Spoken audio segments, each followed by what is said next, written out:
Good afternoon, good morning. This is Mark Johnson, CEO of Loyalty 360. Welcome everyone back to another episode of our Leaders in Customer Loyalty series. In this series, we talk to the leading brands about what they are seeing and hearing on the front lines of customer channel and brand loyalty. We try to put a focus on those who are creating unique customer experiences and driving, most importantly, customer loyalty. Today, we had the pleasure of speaking with Brandon Delgrosso. Brandon is the general manager of Kongbox, which delivers toys and training tools that best fit your pet's individual personality and specific needs. Brandon, thank you very much for taking the time to talk to us today. Hey, really appreciate it. And Absolutely. glad that you are a fan of Kong and you've got those toys for your dogs. That's great. Yes, I do. One likes them and one does not. That it's a personality thing, I think. The other one thinks he's human. I think most dogs think they're human, but one more so than the other. Can you give us a brief overview of Kong, about the brand's history for those who may not be familiar?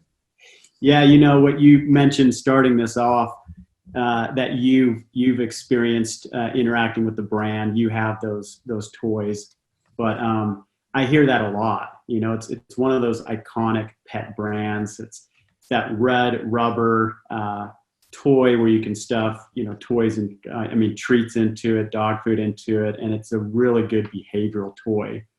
And so that's what they're known for. They actually started the business 50 years ago.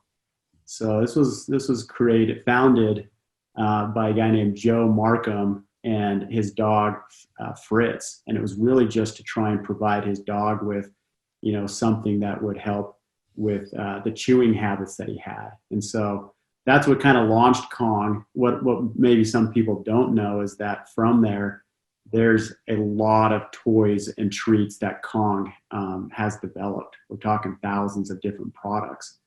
And they're all focused on, behavioral type products, fun products, things that are just great for your dog. And so that's what they've been doing for the past 50 years. Okay. So you mentioned something that's very interesting, kind of the behavioral traits. We do a lot around behavior on the client side, the customer side at Loyalty 360, since we're focused on, customer loyalty. But dog behavior, obviously very important as well. And kind of understanding that and starting to drive the right behaviors early on is very important, correct?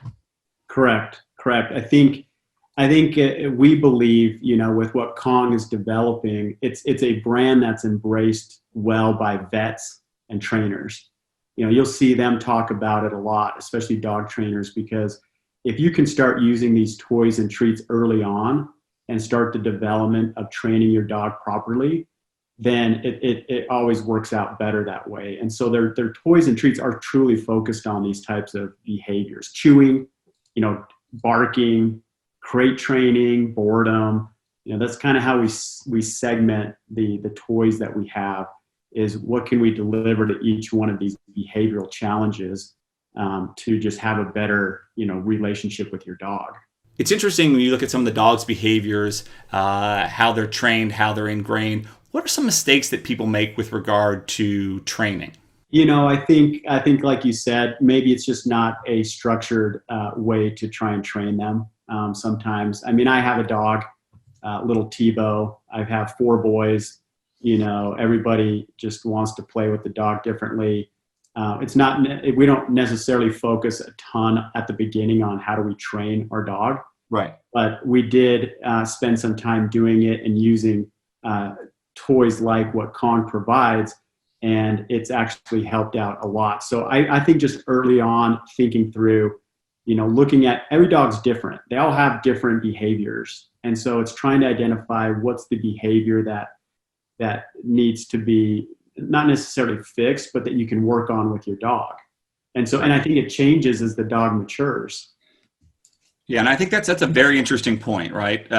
Because we had a Samoyed a couple of years back, and it was, they're a herding dog, right? They're beautiful, white, but we didn't realize some of the behaviors they had, right? And we took him to a trainer, very strict, want him on a command all the time. In retrospect, it was the wrong thing to do. The dog got to be very aggressive. We had to give the dog away just because we couldn't deal with it. But we were reinforcing those behaviors, and we never, alpha rolled him. I know some people don't like alpha rolling or not, but with him, we never did it. So him and I got to be who's the alpha of the house, and it got to be pretty scary there. Within 60-pound dog, he's used to herding. Traditionally they're sheep herders, so we had to give him away. But then we got a case hound, which is kind of a smaller breed, Spitz dog.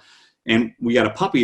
And the puppy and the dog are very delicate dogs, very nice dogs, but they're completely different, right? One barks at people, one barks at humans. But not in a bad way. And I think they're both. It's just interesting. Even breeds, they have their own personality. Correct? It's so true. I mean, if I were to look at my dog, it's a small dog. It's a cockapoo dog.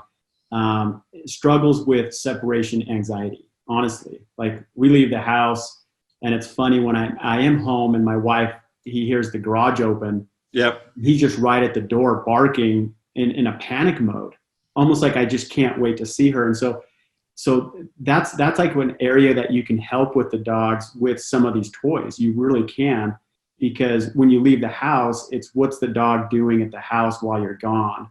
And so they can kind of cope with that separation anxiety. You may not have that same behavior in a larger dog, like you mentioned. It might be more of a challenge with barking or chewing everything that's in the house. Yeah, chewing's the key. And we have a lot of Kong products and other, like the cheese dog, the cheese curds, is all over the house. I'd rather chew them up than chew anything up, because they're teething, right? I mean, it's kind of a natural thing. Their teeth hurt, and they just need stuff to chew on. Correct? Correct. Yeah. Yep. Interesting. So, how do customers typically interact with your brand? And could you share a bit more about Kong's subscription program? Yeah. So, because we've been at this for about 50 years, and we have, I honestly think we've created just an iconic brand. We recently surveyed our customers, just the Kongbox customers, just to try and find out what they like most about our brand and what we're delivering to them. And, the two words that came back frequently was trusted and durability. And so it's a very trusted brand and very safe brand, very durable brand for their dogs. And so that interaction that we see people talk about Kong a lot. They love the logo. There's a lot of photos that are submitted to us with, how they're playing with their dogs. Of course, we see a lot of trainers doing videos about how to properly train your dog, and they're using our toys to do that.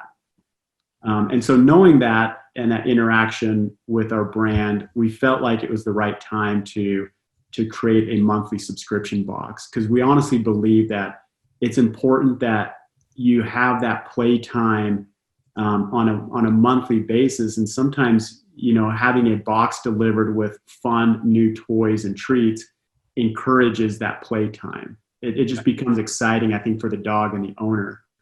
And because we have so many different products, we felt like let's create a box that can be delivered and that we profile the dogs when they sign up. So you as an owner can sign up and you tell us a lot of information about your dog. So we know the size and the age and, what are some of the behavioral challenges you're having with the dog. And then we curate that dog box. So we're delivering you what's best for you and your dog. And so I think that took us kind of that next step, that next evolution of interacting and having a direct relationship with our customers, which is understanding their dogs better, having more visibility into who their dogs are, what's working, what's not working for them, and then making sure they're getting these toys and treats monthly. So you talked about voice of the customer a little bit, or voice of the dog, voice of the pet here. Listening to and understanding your customers, understanding those kind of inherent or innate traits that you're looking to modify or change in some capacity is very important. Listening to customers is something the brands have really struggled with in the past, right? But how do you get your customers to talk to you and kind of open up about the challenges they may be having, or what they? You talked about the trust and durability factors, but then also getting into some behaviors that the dog has that they may or may not want to discuss potentially, right? How do you kind of engender that trust and get your customers to talk to you in a VOC manner? Yeah, I think for us, and we do this even through Kongbox, we feel like we're an educational company as well. And so I think it's more than just delivering the toys and treats, but but what are we doing to interact or provide some education to the customer about, any of these specific behavioral things, and we give them advice. And in the Kong box, we give them 2 inserts in there. One of them is a recipe card. Here's some fun recipes that you could be using for your dog with the treats that we have and the toys we have. The second one is, okay, if your dog has an issue with chewing, well, here's some tips that you should consider in maybe working with your dog on the chewing side of things. And so I think the educational piece of it, I will create that open dialogue where if they have questions, they can reach out to us. Rather than just send them toys and treats, we want to try and be more of the authority and the educational company out there on how we can best support them. I think Kong Box, Kong has always been a brand that you can find in any pet store, even online on Chewy. But because of that, there wasn't necessarily a direct relationship with the customer. That relationship was with the retailer. And so Kong Box allows us to actually have that direct relationship where I think we can find out deeper what are some fun toys and treats and what's working and what's not, and then get their feedback. Absolutely. Can you talk a little bit about that? Because that's a big challenge. Consumer packaged goods companies, pet packaged good companies, right? They are disintermediated a long time, right? From if you're buying at PetSmart or Petco or even at Chewy, potentially they could be buying. So driving customer loyalty, getting them to kind of raise their hand and say, I want to be part of the community, I want to be engaged with you in a direct manner, can be kind of a challenging exercise, correct? And how did you navigate that? Yeah, what's fun about, I think the dog space might be a little different than, other categories, but people love talking about their dogs. They love taking pictures with their dogs. They love taking their dog everywhere they go. It's really a fun bonding relationship. And so I think for us, they just naturally want to interact with us. Like I said, the Kong box has allowed us to have that direct relationship where we can hear firsthand. We can hear the feedback from the customers, from our retail partners, which is fantastic. And we see, we kind of measure the success based on, what are the products that are being ordered most and that are great for them. But getting the feedback from the customer through Kong box, letting us know that, hey, my dog, who's this type of dog, may not be super excited about, plush toys. And so that helps us figure out, well, how do we change what we're delivering to the customer, and bring this curation that we want to do down to a very personal level with each dog. So okay. I think we get some pretty good feedback. We also do a lot of really fun initiatives that we try and engage more with our customers. And so kind of bringing them into certain initiatives that we're doing, where it could be a photo contest, it could be, a trick contest, things like that, of how they're using the toys and treats. And so that interaction there becomes a lot of fun. Again, people love showing pictures of their dogs and videos of it. So naturally, it's just a good way for us to get, I think, a lot of connection with our customers that way. Absolutely. When you look at kind of dogs and their owners, do certain people, have you ever done any research? Certain people get certain kind of dogs. You like small dogs. I like medium-sized dogs that are fluffy and good looking, supposedly, or people like athletic dogs. I mean, is there any kind of relational traits that you kind of see in that regard? I mean, it's something I've been curious of. Yeah, no, not necessarily. I think with Kong Box, we have a lot of really fun information, but it's all around the dog.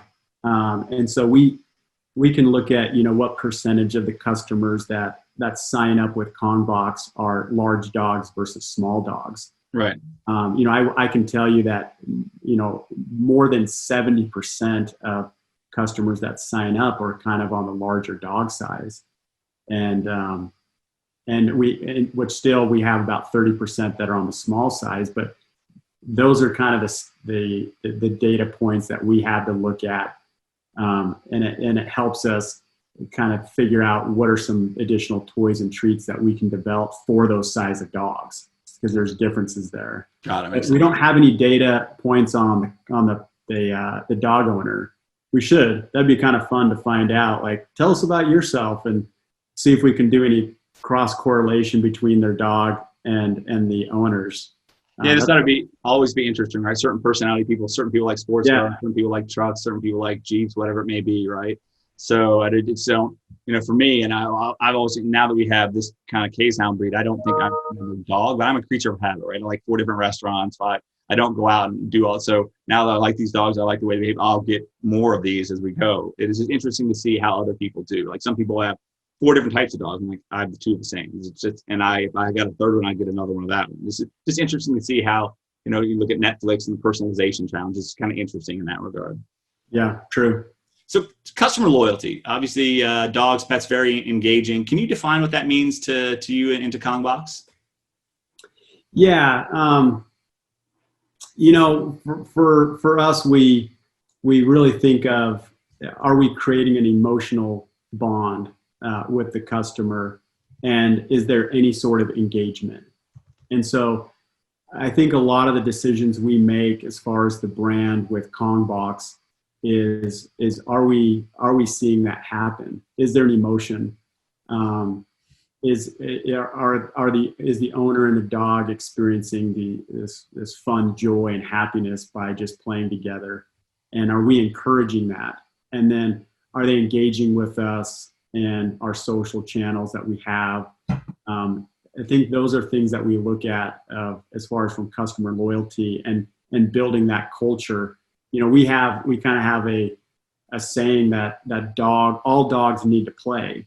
And so we focus on that. Like, okay, if it's every dog that needs to play, and that's kind of our mission, what are we delivering to make that happen? And that comes down to even working with some really fun charities on the dog side, because we want to support the shelters and dogs that help with vets and anything that's out there, just to make sure we're providing that mission of all dogs need to play. And so anything we do, we kind of focus on that engagement side of that with the customers. Okay, great. So you launched Kongbox Cares, your social media initiative recently. Can you tell us more about that campaign and how it came to be? So it came to be because COVID hit, and we were looking at, and like anybody, it was just a lot of the news was very centered around everything that's crashing around us. And as dog owners like myself, there's always that fun experience with your dog. You come home, dog's running to the door. I think it just creates that happiness and joy. And so we thought, well, let's develop a campaign called Kongbox Cares. And what we're really interested in is we want to understand how your dog has improved your life during this COVID situation. And we received amazing posts on our social channel with that hashtag, where they were just telling stories. And these are very heartfelt stories, just how their dog has literally helped them through this COVID situation, that they couldn't get through it without their dog. And so it was kind of a fun time for us just to change the narrative a little bit from being so focused on the bad and everything's crashing around you, but then focus on, well, what's helping you get through it? And honestly, dogs are kind of this unsung hero within families. And so we had a lot of engagement there. I think when I looked at the stats on it, we had about a 1.1 million reach.